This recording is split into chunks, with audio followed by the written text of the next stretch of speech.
This is Dr. Fraser Crane. I'm listening. And joining me today to discuss the psychological impact that Manchester United have been having on their supporters all season is Dr. Niles Crane, aka Chris Nugent. How's it going, Chris? Not too bad, not too bad. Kyle, I like your new intro lines. Sounds familiar. Yeah, yeah. It's a good day. It's a good day for sure. You can tell I'm a fan of a certain sitcom, certain American sitcom from the 90s. Yes, Kyle. Yes, Um, Kyle. I don't know what might give it away. yeah, I've always been down to say that on air. I'm probably not going to get another chance other than saying it on my own YouTube channel, so I just thought I'd go for it. Well, you're just right. You're just right, mate. I'll tell you what. Today's a day. We're flying high. We're feeling good. You may as well. Just right. Just right. So, Manchester United's best performance of the season comes on November 26th. United win convincingly at Goodison Park, and I have to say I was slightly surprised. I thought that we'd be in for a really tough game, especially with Everton's 10-point deduction. The crowd behind them, a real angry crowd. I thought the players would be fired up with their 12th man behind them. But of course, United scored with a spectacular goal in the third minute from Alejandro Garnacho, um, bettering, I would say, Wayne Rooney's goal from against Manchester City in 2011, because the only difference was it was slightly further out, I think. Um, and then we were probably rode our luck a wee bit towards the end of the first half. Everton had several chances and weren't good enough to take them. And then we got a penalty via VAR. Nice to get a VAR decision our way for a change. Um, on first viewing of the replay, I thought I said penalty. Um, and then eventually it was given. Slightly surprised that Rashford was the taker. Bruno normally takes the penalties. I thought that's a bit risky, giving it to Rashford. Wouldn't be as reliable from the spot as Bruno, in my opinion. Don't know why they made the change. It's such a crucial penalty. It's not as if you're 5-0 up and you just give it to someone to score a goal. It was a very important penalty, and thankfully Rashford tucked it away. And then the third goal through Martial, some might say a surprise source of goals, but Everton fans will tell you that Martial has a real habit of scoring against them. That's 9 goals and 4 assists in 17 appearances against Everton. It's a pretty Um, good record. Pretty good record. and even last season, he got an assist in the away game against Everton and a goal in the home game. So, and last season was probably Martial's poorest in the United shirt. So even he's at his poorest, he still scores against Everton, and he He just seems still to kept love that it. record. He still kept that record going. So in United's most convincing win of the season, the first time in the Premier League and in the Champions League combined that we've managed to win a game by more than one goal and got our goal difference up to zero now. Not quite on the par with the teams above us, but we're getting there. It's certainly a marked improvement in what we've seen so far, hasn't it been, Chris?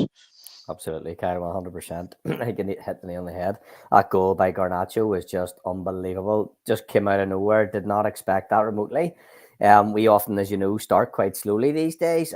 We came out of the blocks for that one. Unbelievable. Yeah, there's a lot of debate on Sky Sports after the game, whether it was better or not than Rooney's. With Roy Keane saying that he thought Rooney's was better. Interestingly, he said it was because of the opposition. But I mean, from a technique perspective, I don't think you can get much better than that. Absolutely unbelievable. Bit further out than Rooney's, and actually Rooney's, as we know, slightly hit his shin.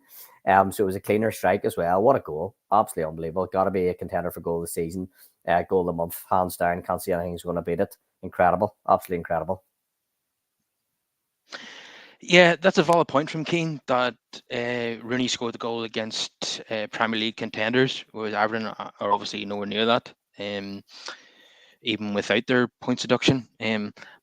But from a pure technique point of view, yeah, it's further out and he gets a cleaner strike on the ball. Obviously, I think Rooney's goal hit the tongue of his boot, and people will say he shinned it, but yeah. And Rooney might be a little jealous this evening that he's been upstaged. Although he'll be in a happy mood this weekend because Birmingham finally won on the sixth attempt of him being manager of the club. So he might have something to say on social media about. I'm sure he'll be congratulating Alejandro on his goal, but I would say so. I would say you're right. because he does usually is quite gracious like that when something like this happens. But for example, when Harry Kane took his record for England and stuff like that. But yeah, unbelievable goal. I just couldn't believe it. I think I actually looked away from the TV screen just to chat to someone beside me, and then when I turned around again, he was in midair. I thought, oh, I couldn't believe it. When it went in. It was Yeah. incredible. Just an unbelievable strike. It's one of them ones you see people try regularly, and most of the time it doesn't come off, and you kind of go, well, fair play, he's got the confidence to try it. But this occasion it came off, and it was like, oh my god, what a finish! What an absolute finish! It was funny when I seen the replay. Even the Everton fans behind the goal just looked there, like with their faces blank, as if like, what's just happened? Like every Everton fan, no matter even though it was against their team, and they'll be annoyed. They're bound to went home saying, "I saw that live. I was behind the goal whenever that goal went in." I mean, goals like that, you just have to stand up and applaud. They're just they're just sensational, unbelievable. Yeah, and he seemed to dedicate the goal to his hero, Cristiano Ronaldo, by doing the Ronaldo celebration. As soon as he scored, some people might roll their eyes at that one, but Did you still, see me? Did you see me roll my eyes, there, Ken? just a wee bit. Obviously, Ronaldo's, despite what some of us might think about him because of his unceremonious departure last year. He's still a United, hero with Of course, uh, yeah, the sure. trophies that he won and the goals that he scored. Of And it's course, unsurprising that someone from Garnacho's generation, who's 19, grew up, watching Ronaldo and sees Ronaldo as his hero. He's in a absolutely. very unique position. He's an Argentine. Ronaldo is his hero, and he gets to play with Messi when he goes off on international duty. So I'm sure Not Messi bad, is it? isn't Like, overly thrilled about who his boyhood hero is, being an Argentine. But if Garnacho is even half as good as what they are, we'll have a hell of a player on our hands. And he's, absolutely. and what he's demonstrated today is something like what they would do. Well, he's I starting to think, look like it. I mean, you have a look at David Beckham and the documentary on recently, and when you think back, the age that Beckham was and the audacity he had to try that lob against Wimbledon, and that the sort of player that marked, you look in the same sort of roughly the same age brackets, potentially younger actually, I think, with Garnacho, and you go, if this is what he has the ability and the audacity to do at 19, what's he going to be like when he's 25? Unbelievable, just unbelievable. yeah, incredible. Um, yeah, as good as Beckham's goal against Wimbledon was, one of my favourite Beckham goals, and let us know in the comments if you remember this. I think it was in the early noughties against West Ham at Upton Park. The ball is played to him, he's sitting right hand side, and he just does a wee delicate chip over the keeper and just nests it in the far corner. Like, oh, that's sheer class. You I just love think when I you think love when you see that.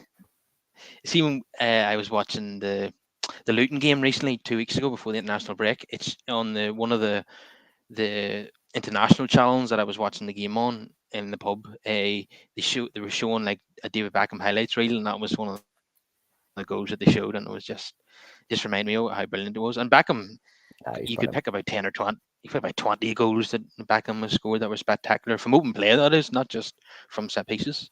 I know, absolutely. Um, we've had some crackers, some cracking wingers in the last 30 years. No, really Um, have.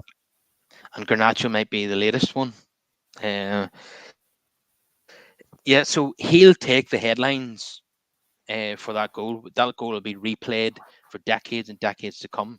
Um, but I have to say, today overall, I thought Kobe Mainoo was a man of the match.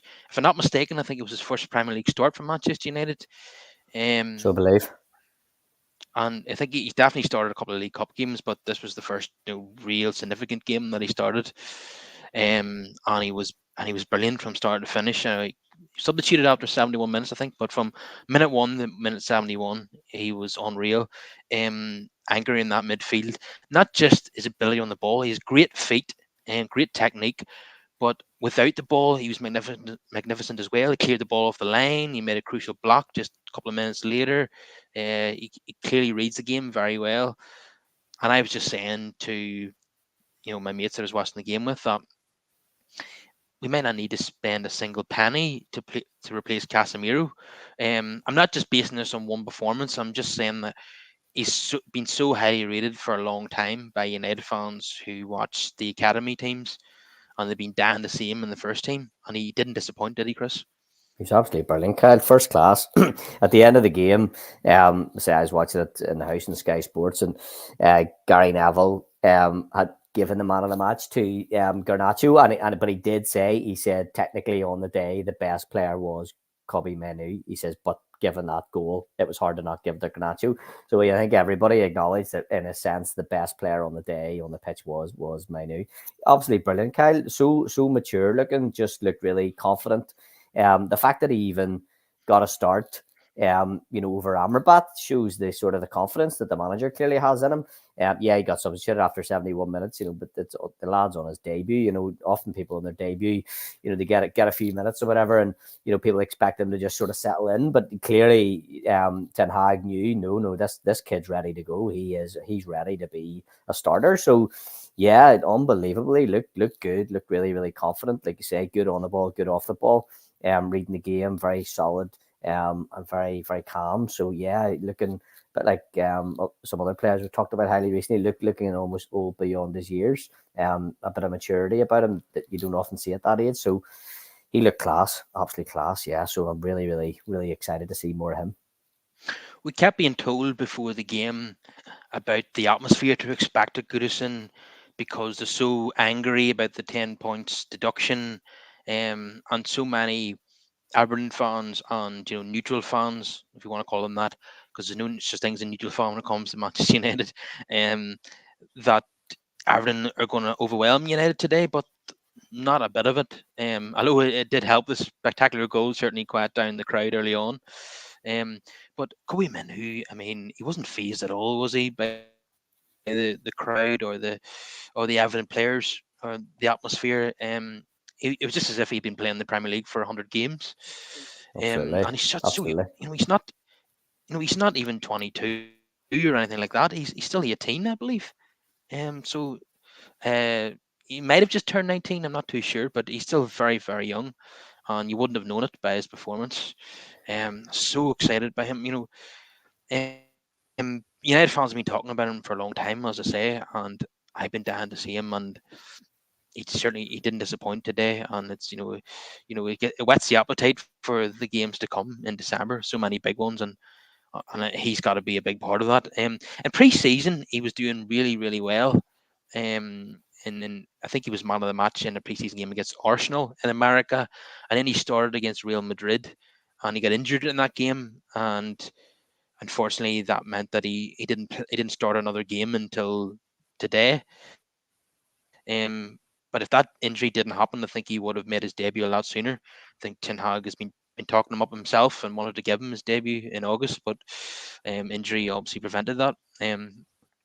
But he's taken to Premier League football like a duck to water, and absolutely. yeah, So I think he's I'm 18. He's so 18, Kyle. So I think he's 18 years of age.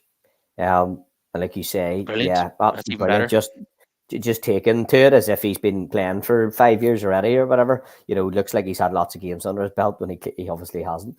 Yeah, it just looks brilliant, and it's really even just that whole dynamic today. The fact that the two players that are getting the headlines, the two players that are being talked about, is an 18-year-old and a 19-year-old. I mean, that's what you want. You know what I mean? You want, Man United, as we know, we're all about youth. The club has had a great history of bringing some of the best young players in the world to come through the team, and it's great to see have a couple on our hands like that who are brimming with confidence, brimming with ability, not being phased by anything. Garnacho, actually, we talked about him a lot over the last season or so about how he's better coming off the bench, more impact, and sometimes he disappears a wee bit in games. I know today he came out of the blocks really quick with that goal. It was a bit of a freak one in a sense, but again, just the confidence that he's got, and even those games where he might have went missing a wee bit. His head clearly doesn't go down. It doesn't annoy him. It doesn't phase him. He knows it's all part of his learning, and he's just he was brilliant with that.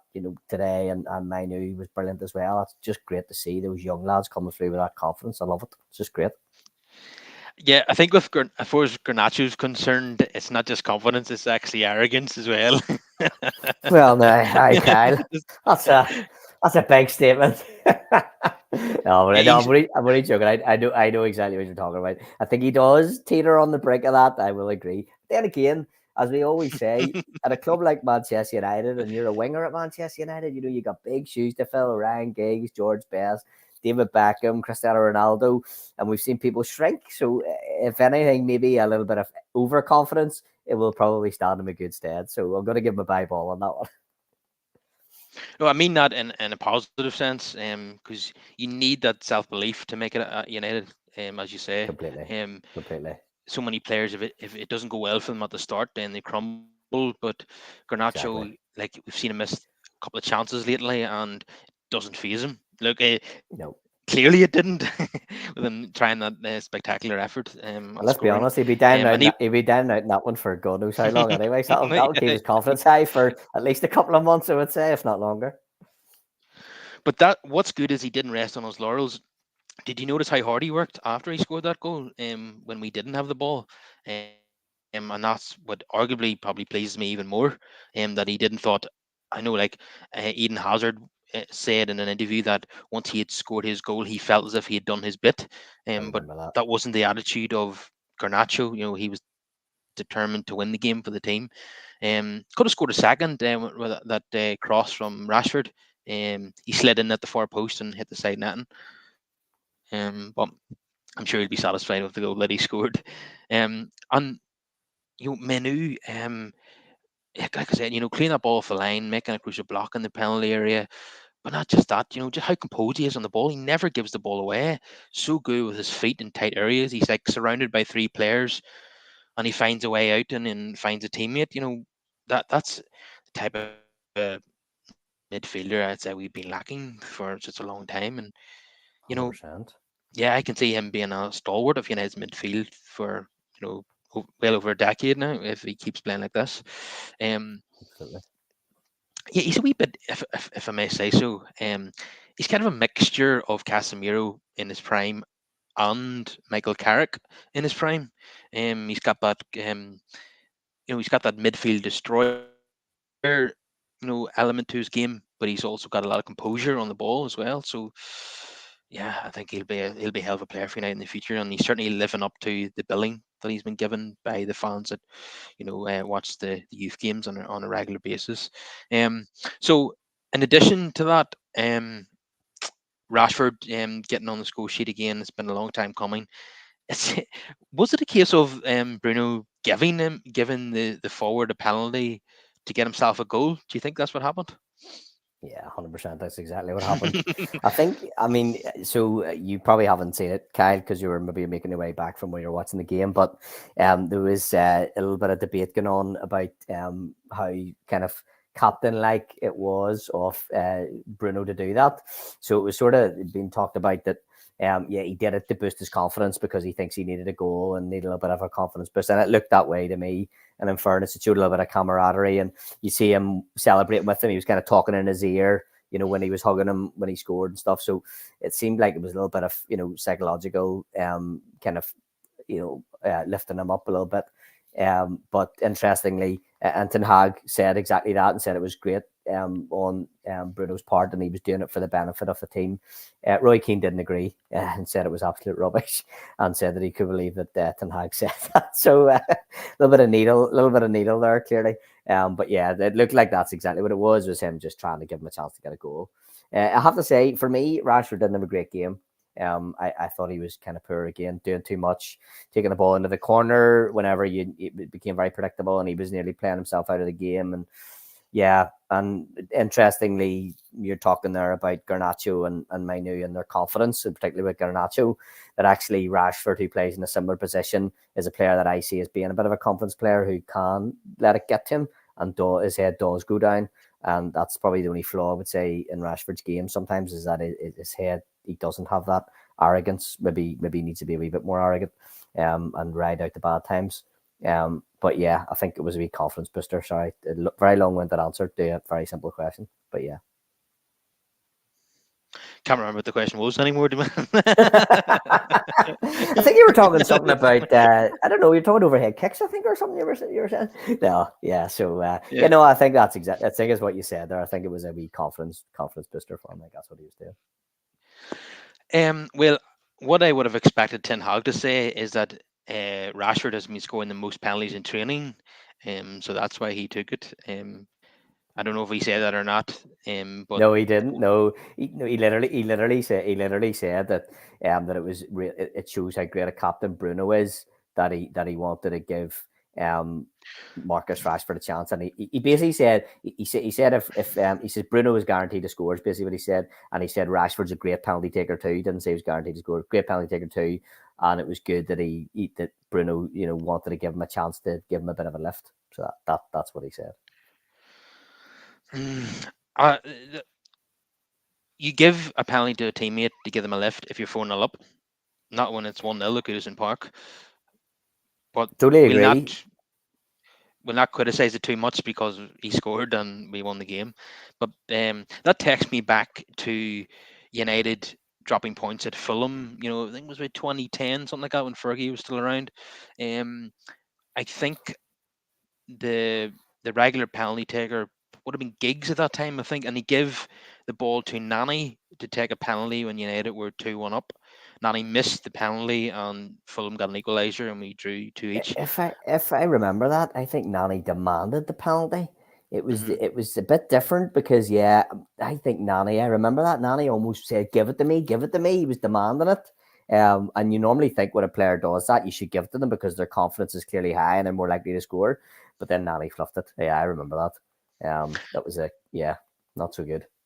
And unfortunately for Nani that day, when they got back to Manchester, Fergie needed a lift home, and Nani was the one nominated. So That's right. after he missed a penalty, he had to get Fergie a lift home.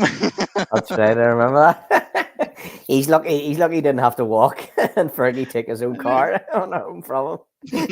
Yeah. Bit of an awkward That's journey, right. that That's one. right. I forgot about that. Yeah, that's right. That is the story, brilliant. Oh, I forgot about that one. That was a good one. So Rasmus Højlund was injured today and didn't make it, and it left a lot of us worrying about the centre forward position because Particularly seeing Martial Martial exactly coming in. Seeing Martial coming in always worries me.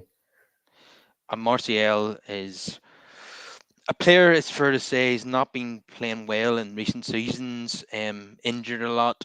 His attitude has been questioned, and we weren't sure what we are going to get today. If he was shockingly poor, we wouldn't have been too surprised.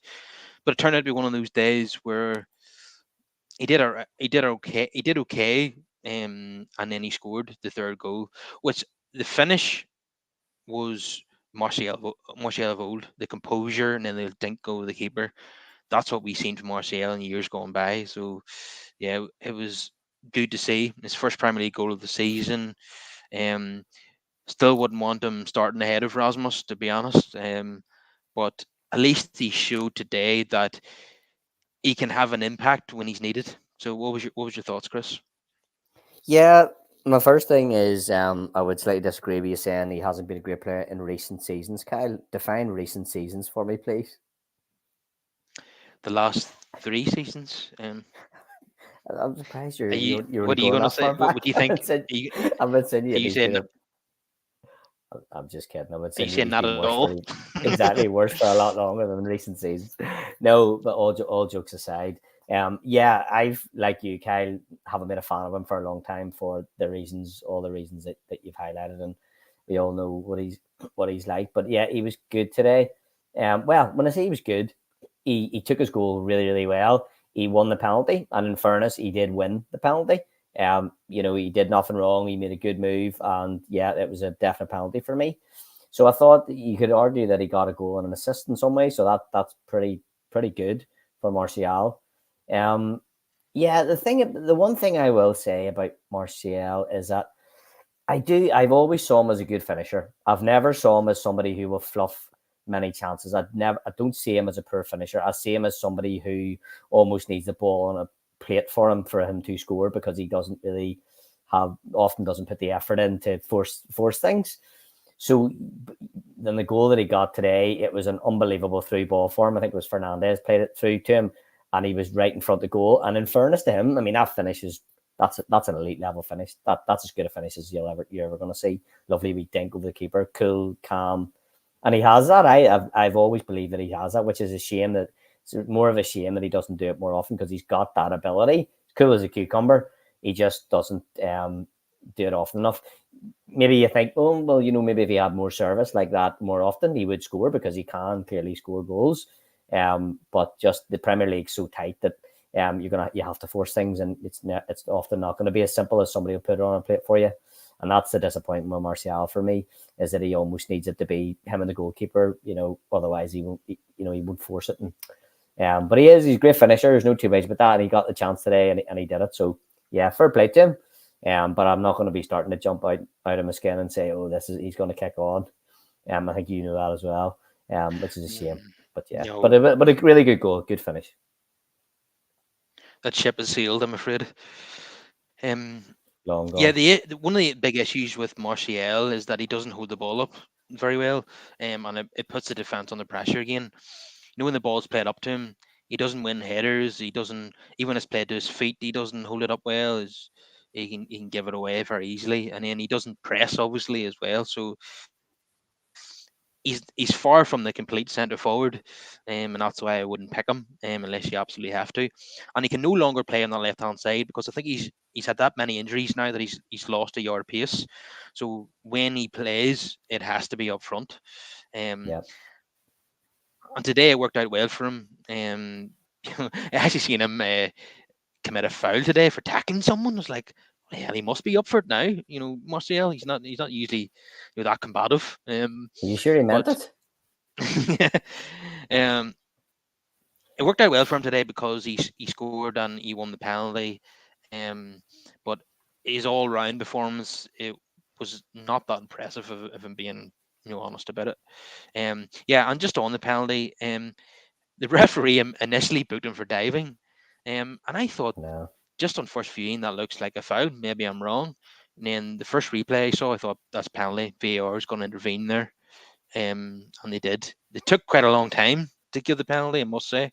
But it's clear as day that Ashley Young trips him, and 100%. he goes down. There's given what they've given penalties for this season. There's no way that they could deny us that penalty. Um, Absolutely not. and Ashley Young was on a booking. Probably some might say lucky to stay on the pitch. I thought he was sent off against Liverpool at Anfield. Ashley Young. I thought he was some meaty challenges on Garnacho. He's a 38-year-old fullback playing against a 19-year. Garnacho is half his age, and you're like, Garnacho's got the beating of this guy, and if he can get at him when he's on a yellow, we could get him sent off again. But it didn't. I Absolutely. think Sean Dyche eventually substituted him before that happened. Yeah. But yeah, he You had a could bit of see a it come. nightmare. You could see it coming all day long, couldn't you? Like, to be honest, Kyle, I actually quite like Ashley Young, I have to say. I mean, obviously he played for United too, and I liked him when he played for us. And I think he's a no nonsense kind of a guy, and you have to admire his longevity. So I quite like Ashley Young, but you know what he's about. You know that he's very fit guy, obviously. But I mean, like you said, he's 38, and you can see very quickly Garnacho had the beating of him, and the only thing he had in his locker was to rough him up a wee bit and hope to put him off his game. And probably knowing that Garnacho has at times went missing when he did get roughed up. But so yeah, you could see what he was trying to do, and I mean, fair play to him, it was all that he could do. But whenever the booking came out, I was really glad because I knew, well, that's good because that's the end of that now. He can't do that anymore. So yeah, it was the right call. He was just he was doing the only thing that he had in his locker against a 19-year-old like Garnacho, like you say. But yeah, I mean, he was lucky not to be sent off. To be fair, he really was. When I say I wanted Young to get sent off, I'm saying that from a purely United, wanting to win the game point of view, not because I dislike the player or anything like that. Um, Obviously he played for United for nearly a decade, and he was a good servant.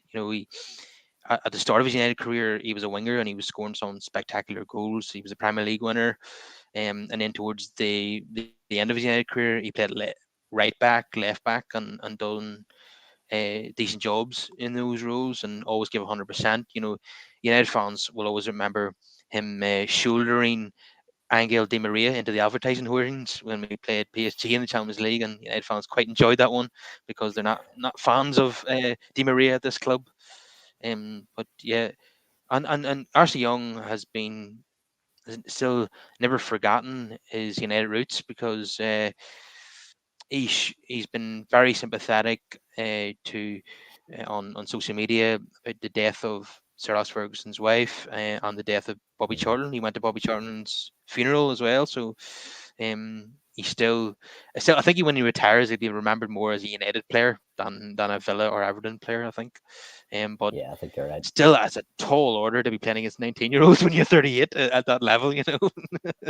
And especially a 38-year-old who can score goals like what Garnacho did today. Do you know what I mean?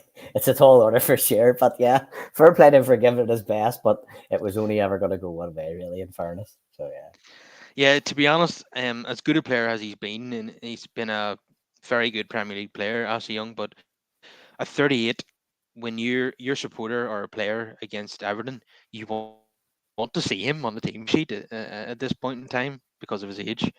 absolutely.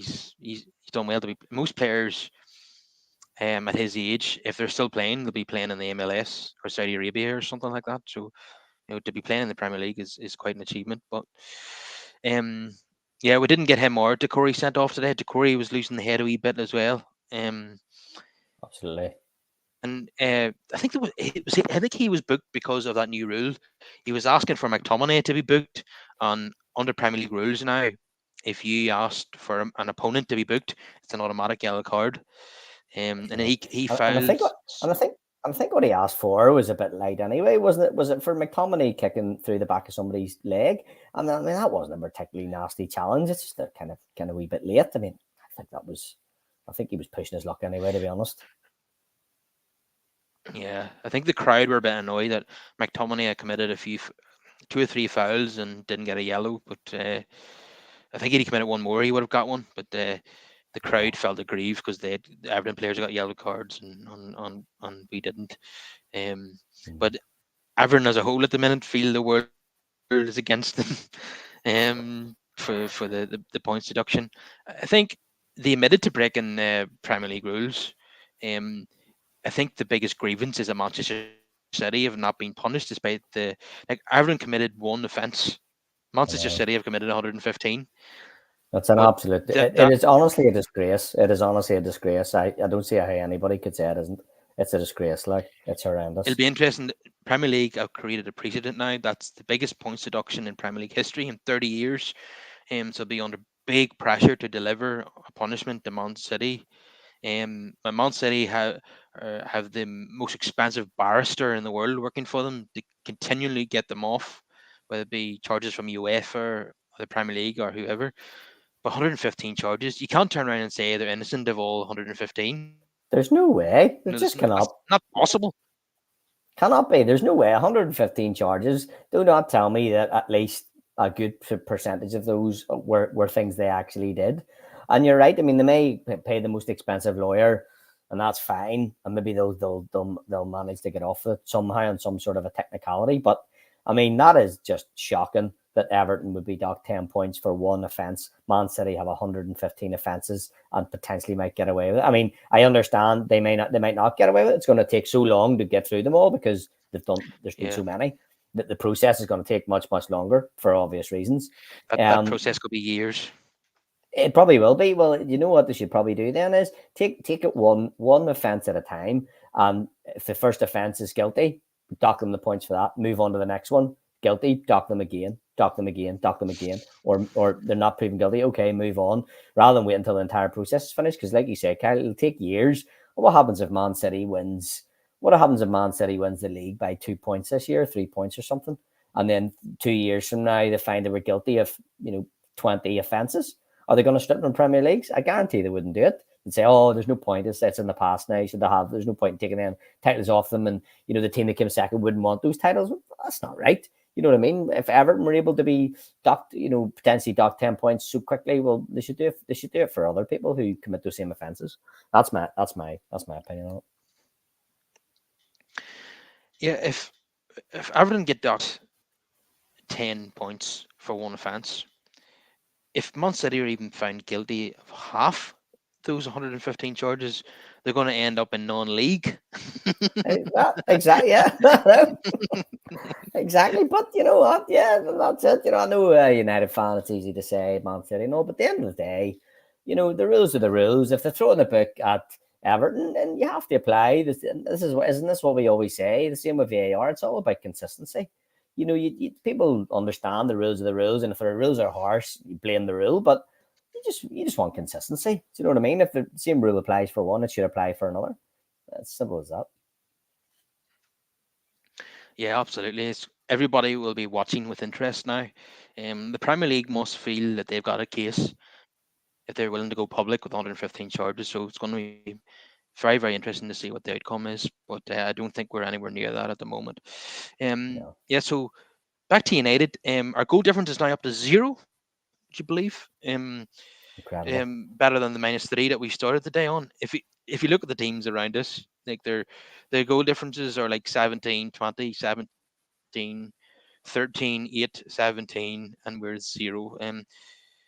Because this is the first time we've actually won a game in the Premier League this season by more than one goal, and obviously we've been battered a couple of times.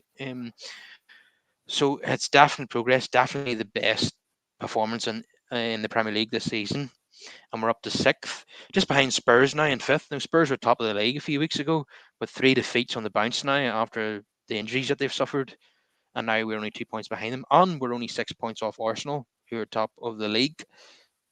Um, I'm not going to get too carried away now. I think we need to put several performances in a row before we'd go down that road. But you wouldn't, given how poor we've been, you wouldn't believe that we're 6 points off the top and still the most informed team in the Premier League. Um, I was even going to before say the that. even before the international break, we'd won 4 of the last 5, and that was the best,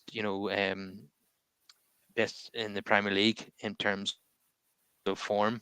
And we've kept it going. That's 5 of the last 6 that we've won.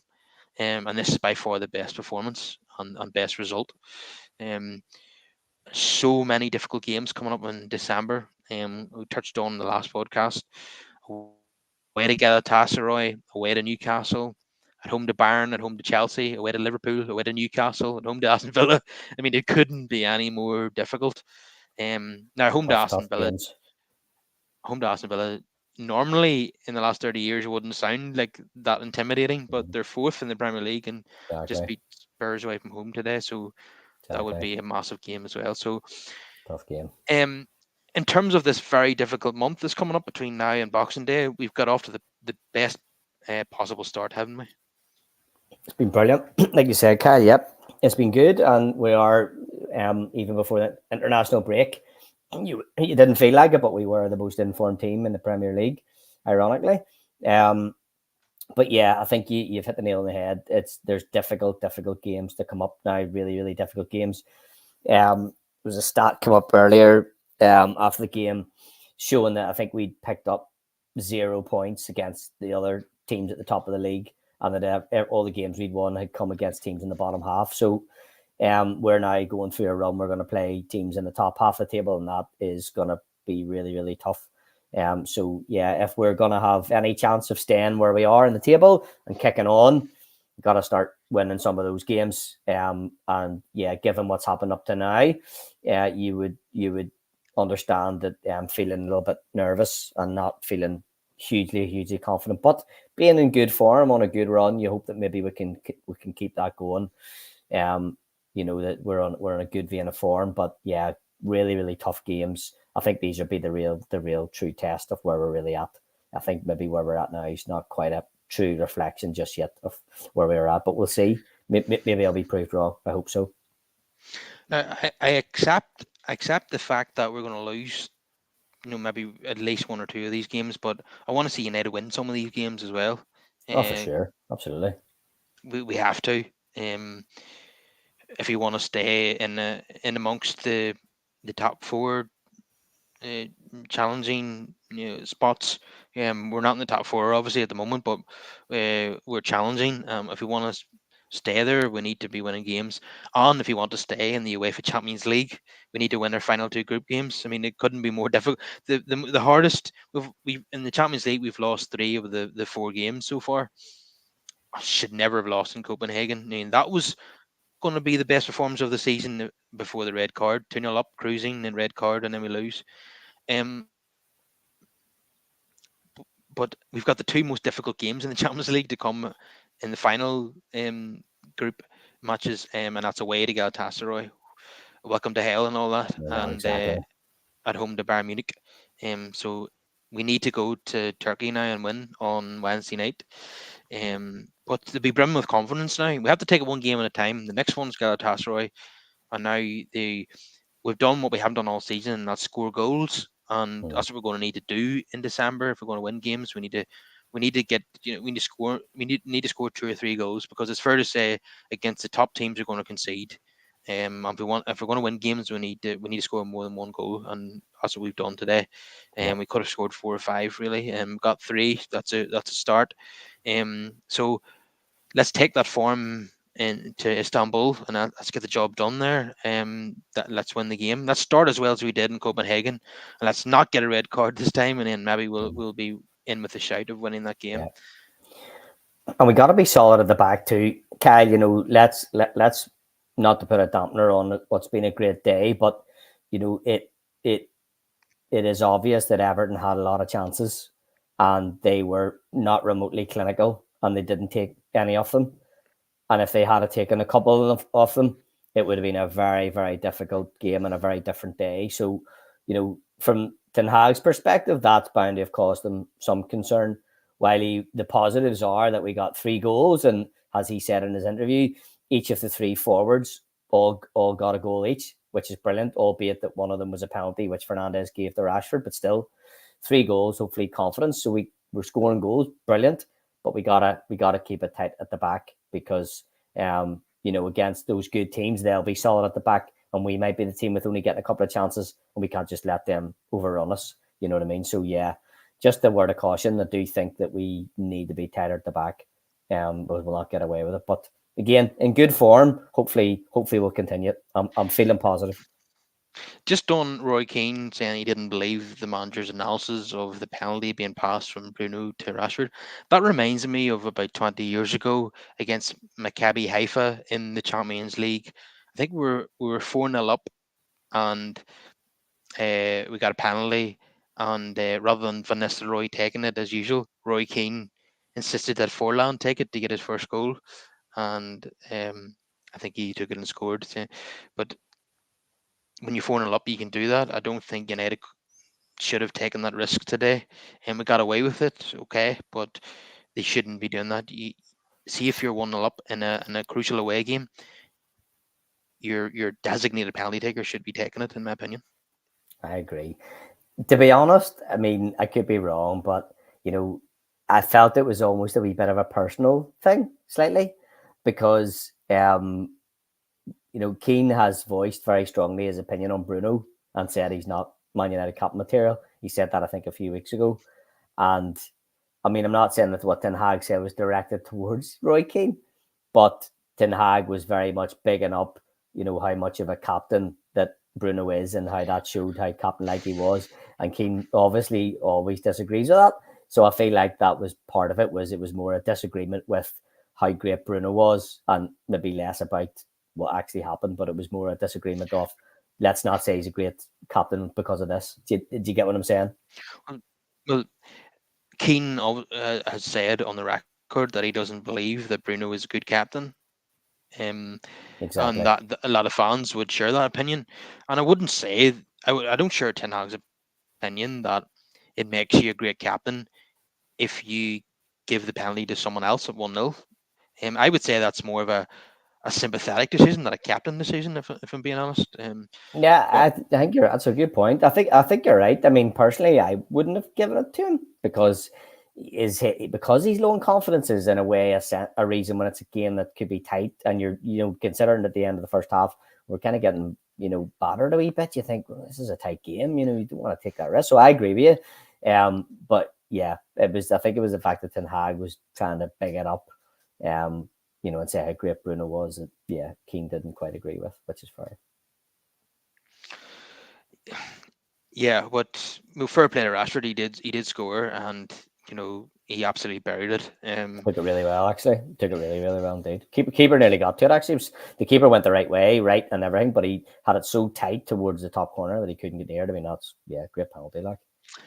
Yeah, it was even better than his penalty against Gigi Buffon in Paris, all the 4 or 5 years ago in the Champions League when we got that VAR decision in the first VAR season. And Rashford's penalty obviously knocked PSG out of the Champions League. I think United were 2-0 down from the match at Old Trafford, given no chance of going through, and somehow we won 3-1 that night. And obviously Ali got Yeah, the permanent manager's post off the back of that. yeah, I thought Rashford's penalty was a bit more central that night, but today it was more in the corner and more difficult for the keeper to save. So, it was. He did yeah, it really well. fair play to him. But just want to mention the defence because you were talking about the defence. Onana has been a marked improvement from him. It all started with the Copenhagen home game where he saved the penalty, and he's gone from strength to strength since then. He looks like a really competent goalkeeper now. Really commands his area very well. He made a great save. Yeah, it was after the second or third goal that we got. Can't remember. One of their midfielders had a shot from outside the area, and Onana dived and tipped it around the post. Um, can't remember which Everton player was, but it was a good save. But he was very solid. He was dealing with crosses very well. He punched when he needed to, and he caught when he needed to, and no mistakes at all. There was actually one incident which I really liked where he came out to challenge. There was like a 50-50 situation between him and a forward. And I think the forward is probably more in control of the ball. And Arnautovic came out and just took the ball off his feet with his hands Mm. and cleanly and without any fuss. So yeah, I thought it was he's doing well at the moment. Maguire is doing really well at the moment, being very solid in most games except for the derby. And obviously, there's a reason for that because he's playing against the elite players in the world in that game. But apart from the City game, Maguire has done really well. And now he's like we never would have thought back in August, would you have anticipated that Maguire would now be the first defender in the team sheet by No, November? I wouldn't have definitely seen that not. coming. Not one bit. And fair play to him. And to be honest, you and I spoke on this podcast before, Kyle. This is always what I wanted to see from Maguire. To me, he should have done this a long time ago. He's had critics for a long time, but he was making it worse for himself because rather than just getting his head down, saying nothing, and proving on the pitch that he deserves to be there, he was biting back, and saying things, and I've nothing to prove, and actually, all he was really doing was inviting more criticism and more pressure. And he was making life harder for himself, trying to dig himself out of a hole. And all he actually needed to do was forget about the noise and just say at the end of the day, once, because fans are fickle, fans will criticize you, but fans will love you if you play well. It's not a personal thing. They just want you to play well. If you get your head down and do what he's done and just play well, forget about what people are saying and just say, look, I'll just prove it on the pitch, fans will get back on your side again. And that's what's happened. So, yeah, fair play to him. I'm glad he's done it. Yeah, I'm glad that he just got the head down and he's done really well. In terms of Onana, yeah, I agree too. He looks a lot more solid. I don't have the same level of fear that I had about him. I have to still say though, there's still things that he does with his feet. Like he nearly let the ball at one point, took a touch and nearly run out of play and stuff today. There's still things he does with his feet that are still not brilliant. And I think to myself, this guy was bought to be brilliant with his feet. I'm not really seeing that. He still looks a wee bit shaky. I see Maguire times having to tell him who to pass it to and stuff. And I'm going, I don't know about that. But look, he's definitely better than what he was. And yeah, you're right. Some great saves. He held the ball really well. I was really impressed with that today a couple of times. I think it was a shot came in, it was Calvert-Lewin, I think had a shot and Doucouré was following it up. And if he had let it spill a wee bit, it was probably a goal against us. And he held it really solidly. So no, I agree with you, Kyle. I guess I'm still just slightly a wee bit skeptical about some aspects of his game, but he's far, far better than what he had been. So yeah, no, he's going the right way for sure. But he's always going to be an unorthodox goalkeeper because that's just the way he is. You like, like we've talked about this before, where he's. But I don't know. Do you mean like taking a poor touch and then the ball around a play for? I don't know. Did you call that unorthodox? Yeah, Do you know what I mean? That's yeah. poor. You Well, know what I no, mean? no, that's just miscontrol, obviously. But That's what I for the mean. Yeah. for the most part, he's very confident on the ball and usually finds a teammate with his pass. Obviously, once against Galatasaray, he didn't, and that was catastrophic for us. But um, I would say we're not really playing to his strengths when it comes to his passing. We're not really a possession-based team at the moment. Maybe that'll come in time, but I we're not think you're really right. I making think that's a fair point. them. Yeah, We're not really making the most of his skills with his feet. But as an out and out goalkeeper, he's improved massively. Yeah, and certainly not as shaky as he was, and making big saves, which is what we love to see from a United goalkeeper. yeah. Speaking In of defenders, actually, Kyle. Sorry, go ahead. yeah, go ahead. I was going to say, what did you make of Lindelof's ball, crossfield ball out to Dallo for Garnacho's overhead kick eventually? Yeah, Lindelof played a couple of nice balls. There's one in the second half as well that set off a counter attack, which we should have scored from. I think it was the one where Rashford squared it to Garnacho when he hit the side netting. But Lindelof, Mm. I noticed a few times giving the ball away in dangerous areas in our defensive third. I think 3 times. I think he gave the ball away and put us under He would pressure. never do He that, doesn't Kyle. win header.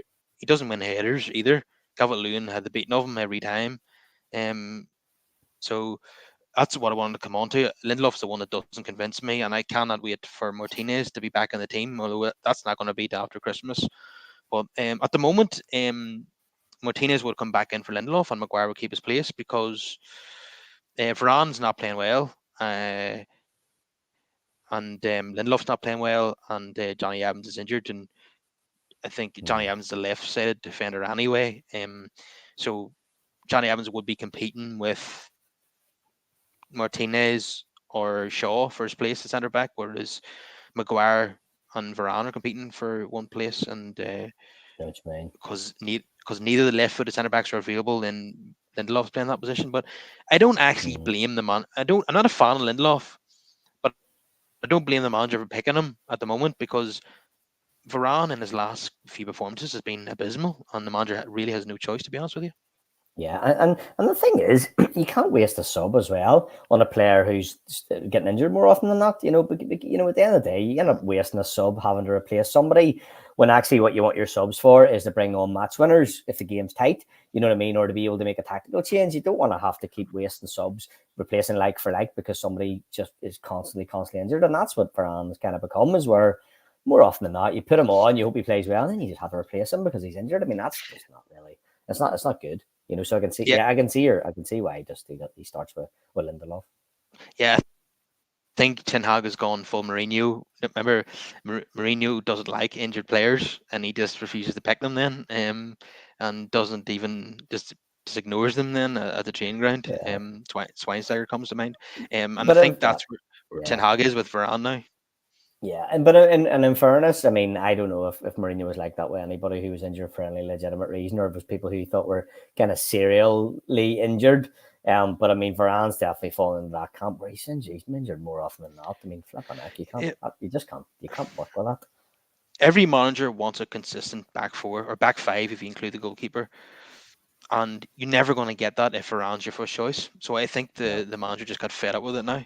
yeah, Um, but it amazed people in the derby when Evans played ahead of him, and then the manager said it was tactical. That just floored people when he said that. So yeah, that tells me that if a 35-year-old Johnny Evans is playing ahead of you, then he don't really have much of a future. no. If I'm being honest. So yeah, And that's he's and that's it. I mean, injury is the thing. We all know in his prime he was absolutely incredible, but if an injured player is not a player. So what's the point? yeah, it's a bit like Martial in recent times. Absolutely, he's the same. He's exactly the same. Yeah. If you're not available, then you're useless. Same with Mason Mount now, just useless if you're not available. Yeah, it's been Um, disappointing. He's only in. I had a lot of high hopes for Mount, and he's been more often injured now than not, and that's a shame. I hope it's an early blip or something, and that'll change. But yeah, disappointed with that too. Yeah, very disappointed. yeah, he's a good player, especially when he's at his best. Potentially he can still, make a difference at United. But I still think he wasn't the midfield that we needed. And Ten Hag has tried to play him in a position he's not familiar with, and it hasn't worked Mm. out. And he's been injured a lot as well. But hopefully in the long run it works out. But let's see. Now Luke Shaw back from injury today after 3 months out. Played 71 minutes and he done well. I think he's going to do better. I think his performances will improve as his fitness improves. Completely. Um, Yep. Still a wee bit. Still, the one criticism I have of him is when he's being attacked by a right winger, he backs off a wee bit and then allows the cross to come in. I'd rather he get tighter and prevent more crosses getting in. Mm. Um, but overall, he's the best left back we have by a mile.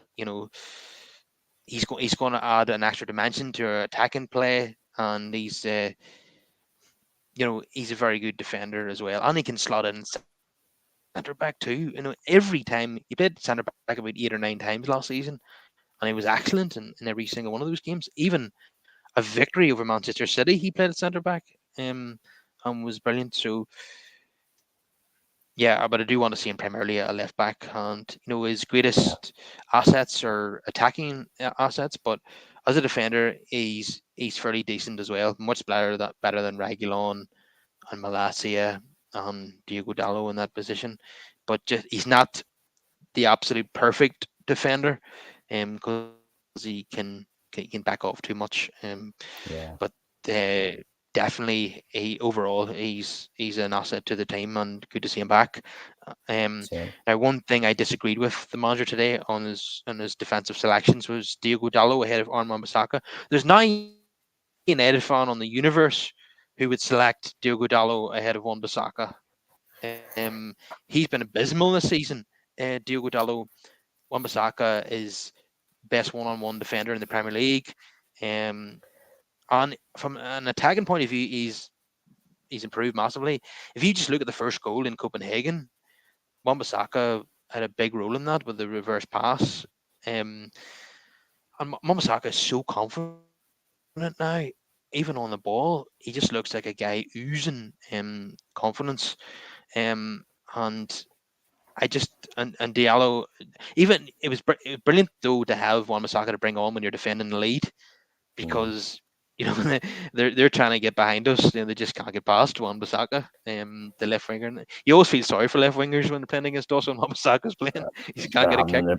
another. You may as well just slot another back pocket and just stay there because that's where they're going to be. I think it was But Matoma, the Brighton winger, even in an interview with Japanese TV, he said that he was demoralised playing against Wan-Bissaka in an FA Cup semi-final. you gotta So love that. You just gotta shows you how love good that. he is. I think it was That's Wilfred brilliant. Zaha in an interview last season.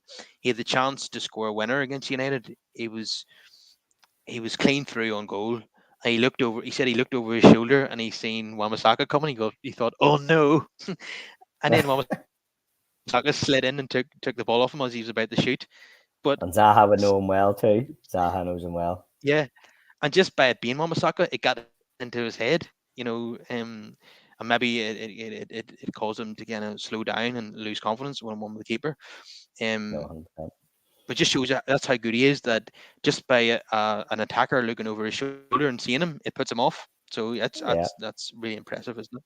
No, he's brilliant. No, he's brilliant, and I agree. He's improved massively going forward. I have to say though, Kyle, I do still think Dallo is definitely better in an attacking sense. He is for sure. I mean, that was a good delivery today. That Wortley scored. Well, I can't even remember what game it was in Well, a few weeks ago. I mean, Wan-Bissaka just doesn't have that in his locker. He doesn't. No matter how good he is on the ball, he doesn't have that. In a way, Dallo to me is always not a right back. He's almost out of position because he's nearly. But then again, he is very like the modern fullback, as we know. Oh, Alexander Arnold comes to mind. May as well be a winger. He's better going forward than he is defending.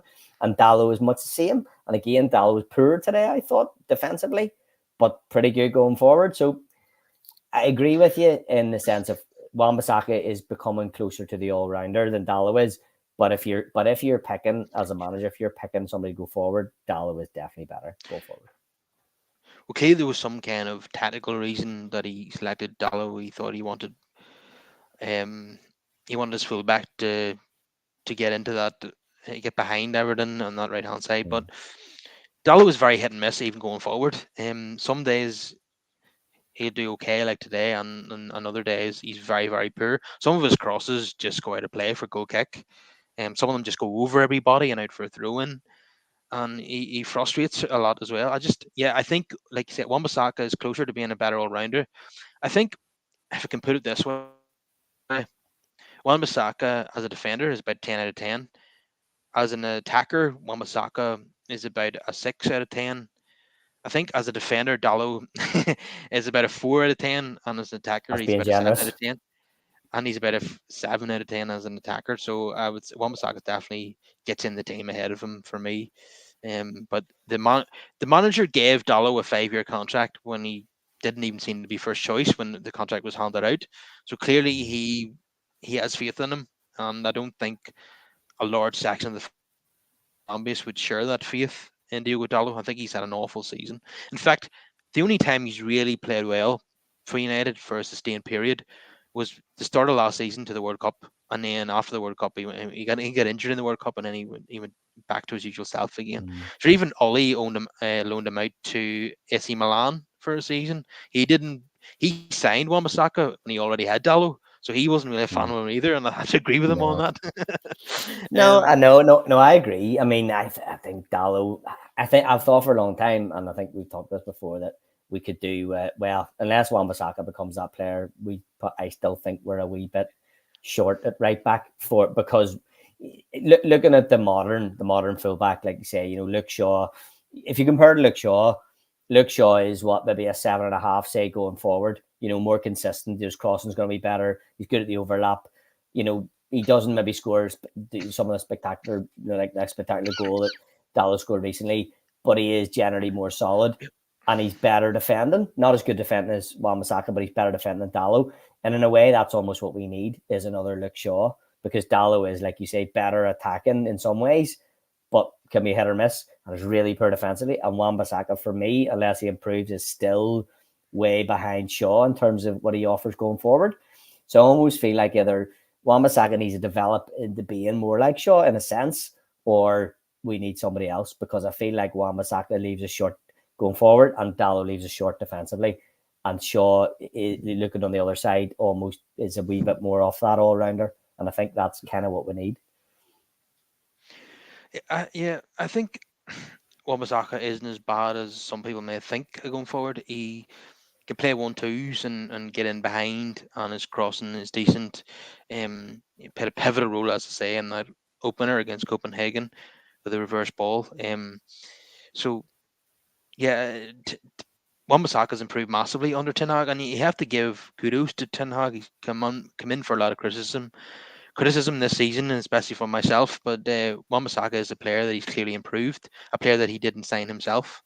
Totally agree. Um, No, he definitely has for sure. so I think Wan-Bissaka and Shaw is a really good balance. You know, you don't want both your fullbacks being caught up the field.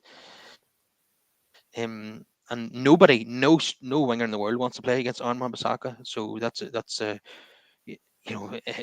I'm glad that we have him. And certain games the manager might favour Dallo because he wants more from his fullback in offensive areas, but there Mm. are going to be a lot of games where Wan-Bissaka is needed. For instance, I think you would probably start him in Europe on Wednesday night, Wan-Bissaka, and at Anfield. Who are you going to pick at Anfield? You're going to No, pick exactly. Wan-Bissaka, aren't you? No, 100%. And that's the thing is that in a way, Dallo is good in these games against not lower opposition because nobody's really lower. The Premier League's a tough league, but games where we will have more of the ball and you hope that we will be able to attack. Maybe that's where, like I said today, you can pick Dallo. Certainly against the big teams, the top six teams who we've done so poorly against, you'd rather Wan-Bissaka for sure. You want to be defensively solid. And I can remember in the new camp last season where we drew, but we really should have won. That was probably our best performance away from home under Ten Hag. If you take the opposition into account, we were sensational in the new camp against Barcelona. Came away with a 2-each draw, should have won the game. I remember Wan-Bissaka was very good in that game as well. And that was Rashford at the absolute peak of his powers there too. Fred had an unbelievable game. No, he's not with us anymore, but yeah, Wan-Bissaka is capable of he can nullify any I would love to see Wan-Bissaka against Mbappe. That'd be an interesting contest, wouldn't it? Do you know what? I think you do very well against them. Yeah, do you know what? And dare I say it, there are some glaring kind of weaknesses. Well, not glaring weaknesses. There's certainly weaknesses in Mbappe's game. He's not Messi, that's for sure. He relies more on physicality than Messi ever did. Don't get me wrong, his technique is absolutely sublime, but he hasn't got Messi level technique. If I was to compare him, he's a bit like Ronaldo, original Ronaldo, but also a bit like Cristiano Ronaldo. The original Ronaldo had a bit more, I think, skill about him. I mean, I'm not taking away from Mbappe; he's brilliant, but I do think that against players like Wan-Bissaka, he can struggle to get around him. Whereas, as we know, Messi could keep it off somebody in a phone box, just for balance. Yeah, yeah. Um, yeah, it reminds you of the World Cup final. Mbappe getting a hat trick and finishing the losing side to Messi. Yeah, It's most unluckiest performance in football history there. But yeah, he relies. He's a good player from a technical point of view, but not as good as the Brazilian Ronaldo and Messi. As you say, he relies mm, a lot on his explosive pace. exactly. Um, That's how I see him. Yeah, he's not that type of. Don't get me wrong; he still has great feet, but just I think he can be nullified a little bit easier. There's things you can do to keep him, frustrate him, and keep him quiet in a game. Whereas Messi and Brazilian Ronaldo, would just run through a wall or run around the wall or slip underneath the wall, whatever it is, and you just can't stop no matter what you try to do. I think Mbappe can be kept quiet.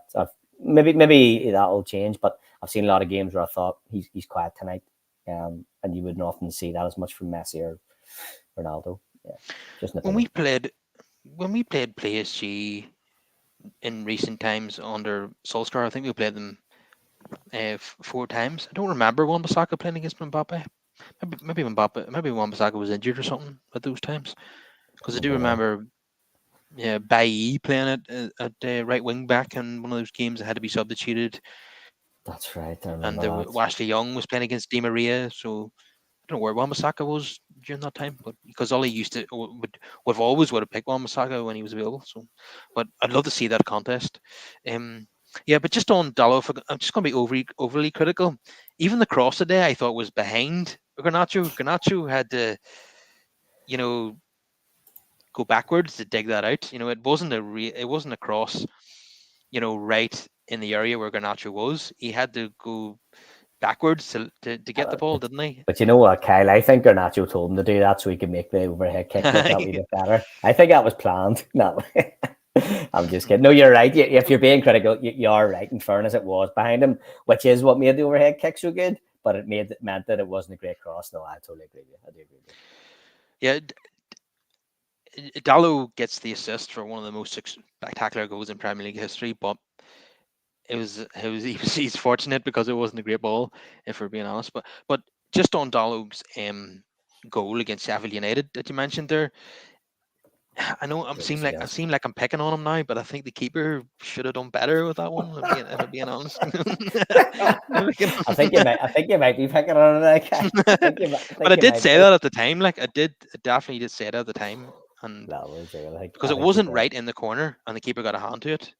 Yeah. Um, No, no. Listen, I'm not. I'm just giving balance and just saying that I'm trying to find reasons why the manager might, what rationale he would have um, for picking Dallo over Wan-Bissaka. And as I say, for all his improvements, I still see Wan-Bissaka as a wee bit flat at times going forward. Yeah, you're right. That cross you talked about, can't remember which game it was in, but yeah, I remember that and thinking that's a good ball. I remember also thinking that's unusually a good ball and unusually bright for Wan-Bissaka because normally he just turns back and passes it back to Bruno or somebody. So yeah, I'm not saying that he can't become a player that's got more going forward. But I can see that if you really want to get um, something out of your right back in terms of delivering going forward, not saying Dallo's is the right person overall, but he's definitely the better choice of the two. But yeah, look, like I say, I think it's either Wan-Bissaka improving going forward, or we potentially sign somebody else because unfortunately, I don't ever see Dallo's defensive play improving, which means he probably always will be a bit of a liability. So yeah, yeah, if I'm being honest, what I would do is just to finish this debate now is I would sell Dallo. I think we'd get good money for him and bring in a more all-rounded. right back to I wouldn't challenge disagree. Wan-Bissaka. Yeah. Wouldn't disagree. Yeah, yeah, I wouldn't disagree with that at all. Absolutely. So player ratings time. Onana, I think we get a 7 out of 10. Clean sheet. Commanded his area very well. Made a good save. Diego Dallo, difficult one really. Come back to him. Leave him at the end again. Without much debate. I'm just gonna say 6 out of 10. Because we kept a clean sheet. Maguire will get a 7 from me. A solid performance from him. Lindelof, probably only a 6 because he was a bit ropey at times. Could have cost us a goal by giving the ball away in the final third a couple of times. Was getting beaten in the air by Calvert-Lewin. Their finishing was woeful, like you said, Terrible. on several Terrible. occasions. Decore and They should have had a few. Should have had two or more, if not three. Yeah. Decore and Calvert-Lewin were guilty of that. Um, we look Shaw, yeah, a solid return from injury. Can't expect too much from him too soon as he won't have much fitness. So Yeah. 6 for Luke Shaw. Scott McTominay done a fairly decent job today without being spectacular. Don't remember any mistakes. He was committing his usual fouls as he does, to stop the momentum He of the other was. team. He was. Um, But he wasn't over the top. There's times I think he's really teetered on the edge, but you're right, he wasn't like that today. He was just doing enough and no more. Yep. Thought he was all right. 6 for McTominay. Kobe Mainoo, my man of the match. Thought he was brilliant from the start until he was substituted. Yeah, um, unbelievable full debut from an 18-year-old, and he would get an 8 out of 10 for me. Bruno, yeah, another beautiful assist for the third goal. But it's typical Bruno performance where he's very quiet or else he's not very good, and then he produces a moment of quality with an assist or a Yeah. goal. That's just what he does. It's It's just exactly what he does. Yep. so I'm going to say 6.5 for Bruno.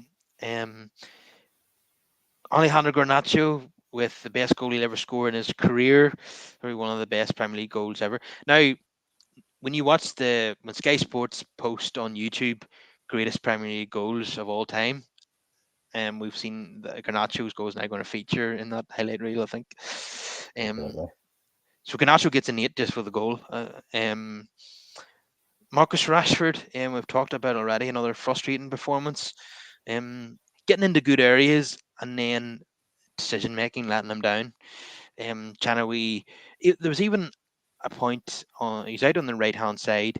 He's running at the fullback, and other players come to support the fullback, and then rather than just knocking the ball past the fullback and crossing it in, which is a simple thing to do, he tries to go down. He does a wee chop and then turns into traffic and loses the ball, and that just really summarised Rashford for me. Absolutely. Um, I suppose you could say it was he scored penalty obviously, and apart from that, it was probably an ever so slight improvement of what we've seen from him so far, but that's a very low bar. He's been awful this season. Um, yes, and he wasn't playing in his favourite position on the right hand side, so yeah, we expect much more from him. So I give him a 5.5, and Martial, scoring, winning a penalty, not really doing much other than that. I'll give Martial a 6. Um, he doesn't hold the ball. He doesn't hold the ball up well enough, and he doesn't press or do anything like that, which Rasmus does. Um, I'm looking at the bench. Um, Aaron Wan-Bissaka and Plessy come on very late. Plessy again done really well. He always does well in Mm. his cameo appearances. Um, Helmo Mabry come on very late, and Amrabat very late. And all the subs are pretty late on. Amrabat, noticeably, was not as good as Mainoo. No. And yeah, he hasn't done well. I expected much better from him. After watching him at the World Cup, I expected much more from him. But how many times have we said it? Not to judge players on World Cups. Exactly. Um, Yeah. All the time. but hopefully he will get better in time. But he have to get better soon because he's only on loan. Mm. I don't think the new owners will pay them the fee to keep him if he doesn't improve his performances. So yeah, because we were playing so well today, the manager didn't need to make a sub to the 72nd minute. It's very rare that. But it was so spectacular. We could have kept on the same 11 players from start to finish. Um, so I can't even give Ten Hag a rating, because he wasn't on the bench. So Mitchell And he van der wasn't Gaag, involved. I'm sure he wasn't yeah, feeding information or anything. yeah, no, no. Darren Fletcher's earpiece. He was just listening to music. I think he was listening to Yeah. iTunes. Um, so Mitchell van der Gaag, I'm going to give him 8 out of 10 for a 3-0 performance away from home. I heard recently that I actually think sacked their manager again, and they were looking at Mitchell van der Gaag to take over, but on today's evidence, they can't have him. Tell you what, Ten Hag should stay Not. in the stands more often, in my opinion. Maybe there's something in that. Maybe there's something in that, Kyle. Yeah, I was just kidding. Yeah, no, no, absolutely. I'm going to Yeah, take exception with one thing. I'm going to disagree with.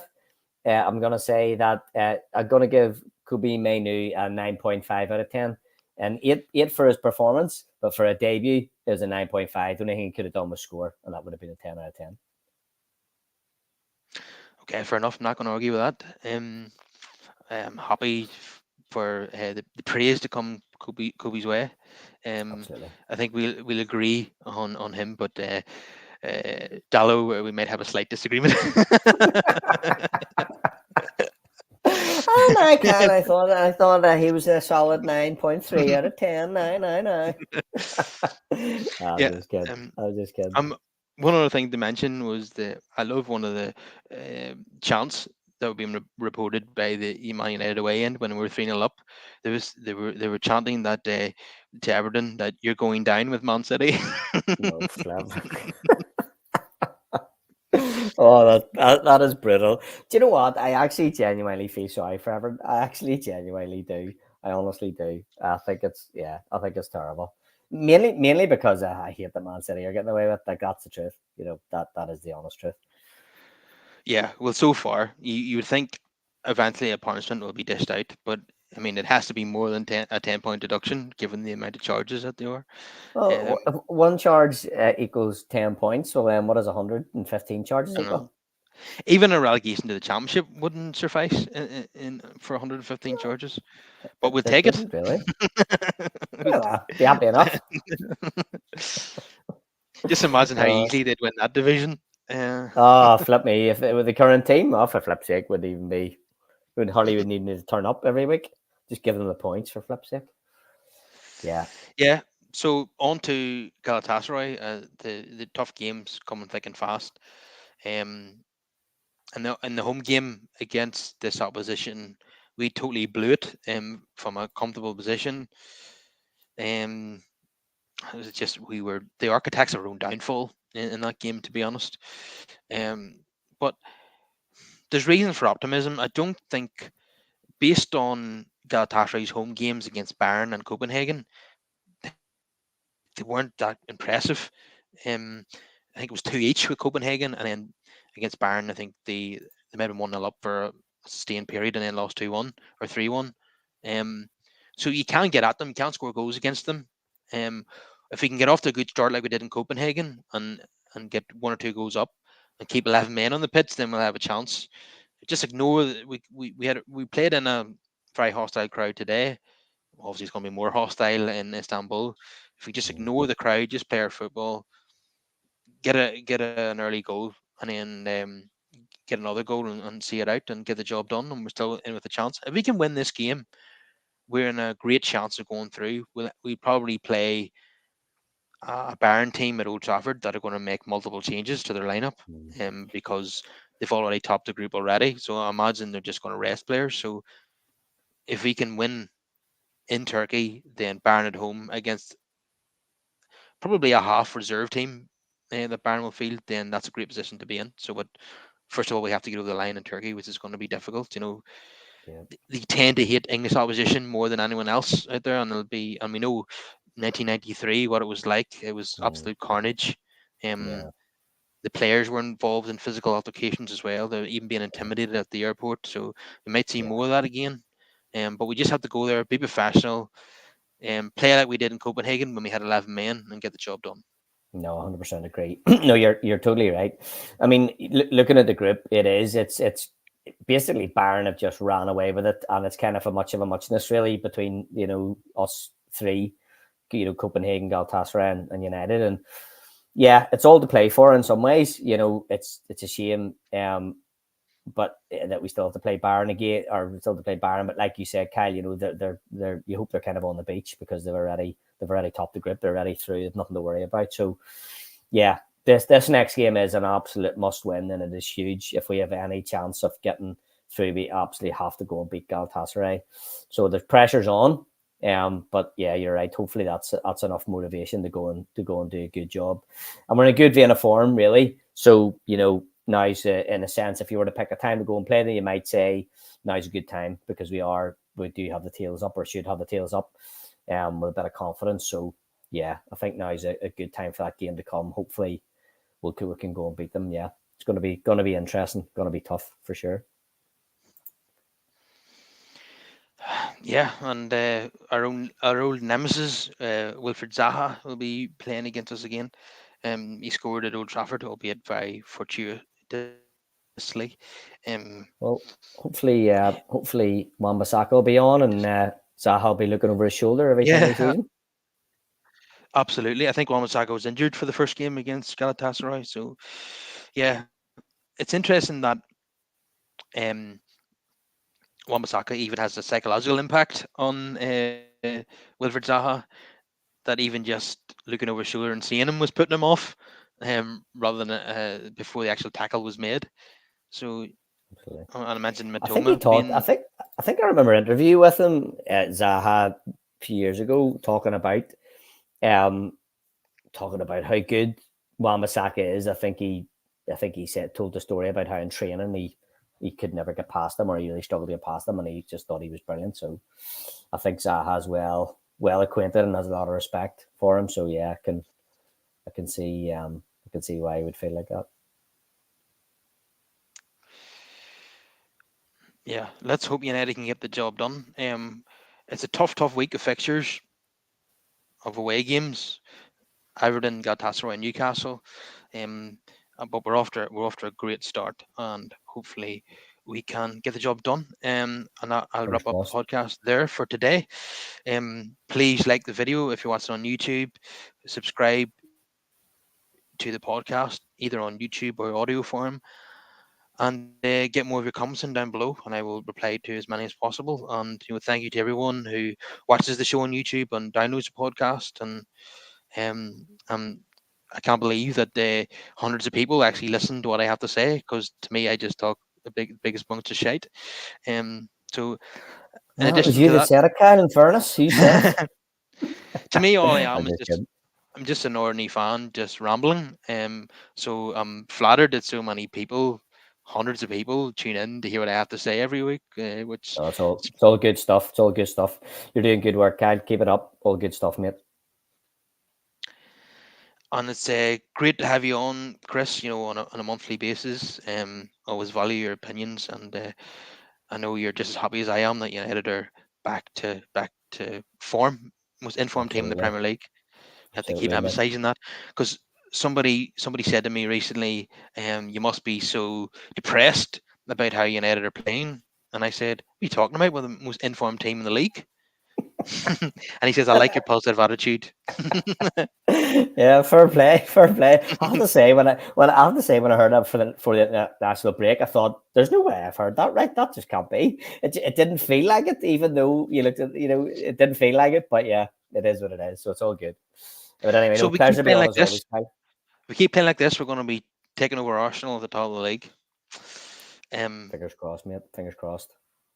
yeah, let's see, because we're not going to be playing relegation fodder anymore from here on in. We're going to be playing serious opposition. So if we're top of the league at Christmas, I'll be pleasantly surprised. Same, So same. yeah, I'll wrap it up there. I'll see everyone again after the Galatasaray game. Hi, Chris. I'll see you Sounds later. good. Thanks, Kyle. Take care, mate. Thanks, everybody. Good luck.